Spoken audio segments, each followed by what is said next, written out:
दोस्तों आपका स्वागत है हमारे परिवार फ्यूचर एंगल पर। दोस्तों हम आज संविधान का टेस्ट नंबर 2 लेकर आए हैं।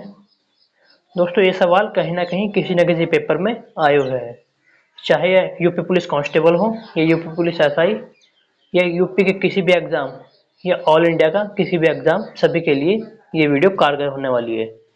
इसलिए दोस्तों इस वीडियो को अंत तक देखना। चलिए दोस्तों शुरू करते हैं।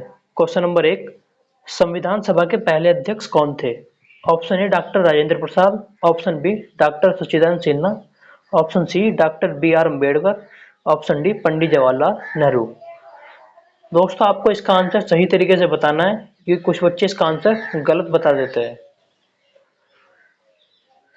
इसका सही आंसर है option number B, doctor Sachchidananda Sinha. दोस्तों संविधान सभा के जो पहले अध्यक्ष थे वह सच्चिदानंद सिन्हा थे। इसमें स्थायी या अस्थायी नहीं पूछा है, इसमें पूछा है सबसे पहले कौन थे, इसलिए सबसे पहले हो गए सच्चिदानंद सिन्हा। दोस्तों 9 दिसंबर 1946 को जो पहली मीटिंग होती है उसमें अस्थायी अध्यक्ष बनते हैं सच्चिदानंद सिन्हा, ये आपको याद रखना है। और दूसरी मीटिंग जो होती है 11 दिसंबर 1946 को, इसमें स्थायी अध्यक्ष बनाए जाते हैं डॉक्टर राजेंद्र प्रसाद, ये भी आपको याद रखना है। क्वेश्चन नंबर 2, ड्राफ्टिंग कमेटी के चेयरमैन कौन थे? Option A N Gopalaswamy, option B K M Munshi, option C N Madhav Rao, option D doctor B R Ambedkar. दोस्तों आपको बताना है कि ड्राफ्टिंग कमेटी के अध्यक्ष कौन थे या चेयरमैन कौन थे। इसका सही आंसर है option number D, doctor B R Ambedkar drafting committee के या प्रारूप कमेटी के अध्यक्ष थे या चेयरमैन थे, आपको याद रखना है। दोस्तों 29 अगस्त 1947 को ड्राफ्टिंग कमेटी बनती है, प्रारूप समिति इसको कहते हैं। इसमें 7 सदस्य होते हैं, ये भी आपको याद रखना है। अब दोस्तों देखिएगा आखिर 7 सदस्य कौन कौन थे। Number 1 doctor B R Ambedkar जो इसके अध्यक्ष थे। Number 2 N Gopalaswami Ayyangar. Number 3 Alladi Krishnaswami Ayyar. Number 4 doctor K M Munshi. Number 5 Syed Mohammad Saadulla. Number 6 थे टी कृष्णमाचारी जो डीपी खेतान के स्थान पर आए थे इनकी मृत्यु के बाद। नंबर 7 थे एन माधव राव जो बी एल मित्र की मृत्यु के बाद आए थे, ये भी आपको याद रखना है। दोस्तों 7 सदस्य हैं, इनको आपको याद रखना है। क्वेश्चन नंबर 3, निम्नलिखित में से किस अधिनियम द्वारा बर्मा को भारत से अलग किया गया था? ऑप्शन ए भारत सरकार अधिनियम 1935, ऑप्शन बी रानी की उद्घोषणा, ऑप्शन सी मिंटो मार्ले सुधार, ऑप्शन डी मोंटेगू चेम्सफोर्ड सुधार। इसका सही आंसर है ऑप्शन नंबर ए, भारत सरकार अधिनियम 1935 के अनुसार भारत से बर्मा को अलग किया गया था। दोस्तों इसके अनुसार 1935 के अनुसार ही प्रांतों में द्वैत शासन को समाप्त करके केंद्र में द्वैत शासन लगाया गया था, ये भी आपको याद रखना है। क्वेश्चन नंबर 4, भारतीय संविधान का कौन सा अनुच्छेद कहता है कि भारत राज्यों का एक संघ होगा? ऑप्शन ए अनुच्छेद 1, ऑप्शन बी अनुच्छेद 2, ऑप्शन सी अनुच्छेद 3, ऑप्शन डी अनुच्छेद 4। इसका सही आंसर है ऑप्शन नंबर ए, अनुच्छेद 1। अनुच्छेद 1 में लिखा हुआ है भारत अर्थात इंडिया राज्यों का एक संघ होगा, ये आपको याद रखना है। दोस्तों अनुच्छेद 2 में जो है नए राज्यों का प्रवेश या स्थापना के बारे में बताया गया है। इसी तरीके से अनुच्छेद 3 में नए राज्यों के निर्माण और वर्तमान राज्यों के क्षेत्र सीमाओं व नाम में परिवर्तन या बदलाव के बारे में बताया गया है। क्वेश्चन नंबर 5, भारत की स्वतंत्रता के समय कितनी रियासतें मौजूद थी? Option A 560, option B 565, option C 570, option D 575। इसका सही आंसर है ऑप्शन नंबर बी, 565 रियासतें मौजूद थी। दोस्तों 15 अगस्त 1947 को 3 रियासतों को छोड़कर बाकी सभी भारत में मिल गई। दोस्तों 562 रियासतें तो भारत में मिल गई। यह काम सरदार वल्लभ भाई पटेल के द्वारा किया गया था।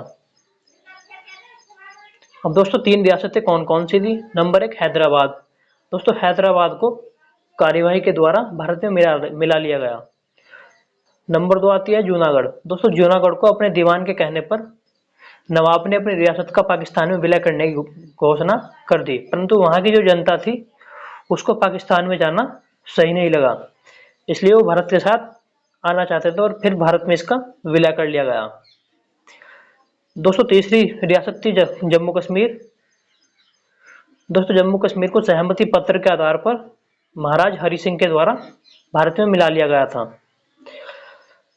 क्वेश्चन नंबर 6, भारत का अनुच्छेद 1 भारत को क्या घोषित करता है? ऑप्शन ए संघीय राज्य, ऑप्शन बी अर्ध संघीय राज्य, ऑप्शन सी एकात्मक राज्य, ऑप्शन डी संघ राज्य। इसका सही आंसर है ऑप्शन नंबर डी, संघ राज्य। दोस्तों भारत का अनुच्छेद 1 भारत को संघ राज्य घोषित करता है। संघ राज्य का मतलब है भारत राज्यों का एक संघ होगा, इसका मतलब दोस्तों ये है। क्वेश्चन नंबर 7, भाषा के आधार पर राज्यों का पुनर्गठन किस वर्ष में किया गया था? Option A 1950, option B 1951, option C 1952, option D 1956। इसका सही आंसर ऑप्शन नंबर डी 1956। दोस्तों भाषा के आधार पर राज्यों का पुनर्गठन 1956 में किया गया था। दोस्तों फजल अली आयोग आता है, उसी के आधार पर राज्यों का पुनर्गठन किया गया, जिसमें 14 राज्य और 6 केंद्र शासित प्रदेश बनते हैं। ये भी आपको याद रखना है। क्वेश्चन नंबर 8, त्रिपुरा को कब भारत के पूर्ण राज्य का दर्जा दिया गया? Option A 1956, option B 1972, option C 1975, option D 1947। इसका सही आंसर है ऑप्शन नंबर बी 1972।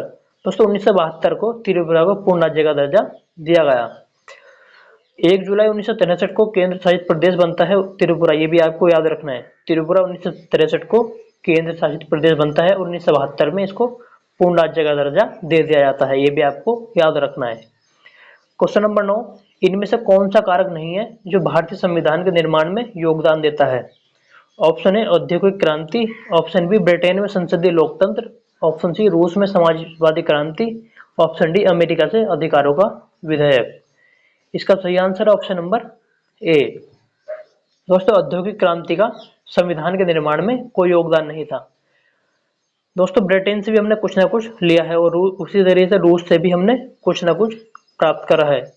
और दोस्तों अमेरिका से तो हमने मूल अधिकार जैसे शब्द भी या मूल अधिकार जैसे रूल रेगुलेशन भी लिए भी, ये भी आपको याद रखना है। क्वेश्चन नंबर 10, किस तारीख को उत्तर प्रदेश के हिमालय पहाड़ी क्षेत्र में उत्तराखंड नामक एक नया राज्य बनाया था? ऑप्शन ए 7 दिसंबर 1999, ऑप्शन बी 9 नवंबर 2000, ऑप्शन सी 23 अक्टूबर 2000, ऑप्शन डी 4 मार्च 2000।